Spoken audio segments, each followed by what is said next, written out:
BJP ಮತ್ತು NDA ಮಿತ್ರಕೂಟ 295ಕ್ಕೂ ಹೆಚ್ಚು ಕ್ಷೇತ್ರಗಳಲ್ಲಿ ಮುನ್ನಡೆ ಸಾಧಿಸಿದೆ.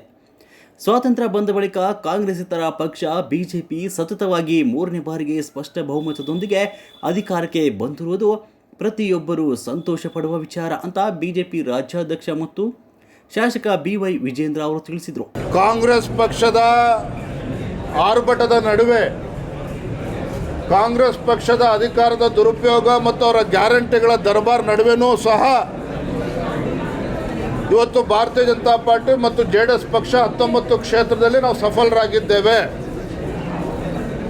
ಇವತ್ತು ರಾಜ್ಯದ ಮುಖ್ಯಮಂತ್ರಿಗಳ ಆದಿಯಾಗಿ ಕಾಂಗ್ರೆಸ್ ಪಕ್ಷದ ಯಾವುದೇ ಸಚಿವರು ತಮ್ಮ ಬೆನ್ನನ್ನು ತಟ್ಕೊಳ್ತಕ್ಕಂಥ ವಾತಾವರಣ ಅಂತೂ ನಿಶ್ಚಿತವಾಗಿಲ್ಲ. ರಾಜ್ಯದ ಮತದಾರರು ಇವತ್ತು ಮೋದಿಜಿಯವರ ಬಗ್ಗೆ ಭರವಸೆನ ಇಟ್ಟಿದ್ದಾರೆ ಹೊರತು, ಮೋದಿ ಗ್ಯಾರಂಟಿ ಬಗ್ಗೆ ಭರವಸೆ ಇಟ್ಟಿದ್ದಾರೆ ಹೊರತು ಕಾಂಗ್ರೆಸ್ ಪಕ್ಷದ ಗ್ಯಾರಂಟಿ ಬಗ್ಗೆ ವಿಶ್ವಾಸ ಇಲ್ಲ ಅಂತಕ್ಕಂಥದ್ದನ್ನು ಸ್ಪಷ್ಟವಾಗಿ ತೋರಿಸ್ಕೊಟ್ಟಿದ್ದಾರೆ.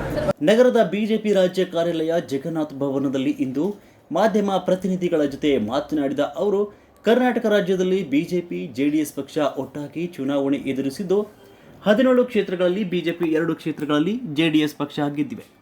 ಕರ್ನಾಟಕದಲ್ಲಿ 20ಕ್ಕೂ ಹೆಚ್ಚು ಕ್ಷೇತ್ರಗಳಲ್ಲಿ ಗೆಲ್ಲುವ ಭ್ರಮೆಯಲ್ಲಿದ್ದ ಕಾಂಗ್ರೆಸ್ ಪಕ್ಷಕ್ಕೆ ಮುಖಭಂಗವಾಗಿದೆ ಅಂತ ಹೇಳಿದರು. ತಮ್ಮ ಗ್ಯಾರಂಟಿಗಳ ಮೂಲಕ ರಾಜ್ಯದಲ್ಲಿ 20ಕ್ಕೂ ಹೆಚ್ಚು ಸ್ಥಾನ ಗೆಲ್ಲುವ ಕಾಂಗ್ರೆಸ್ಗರ ಕನಸು ಇವತ್ತು ಭಗ್ನವಾಗಿದೆ.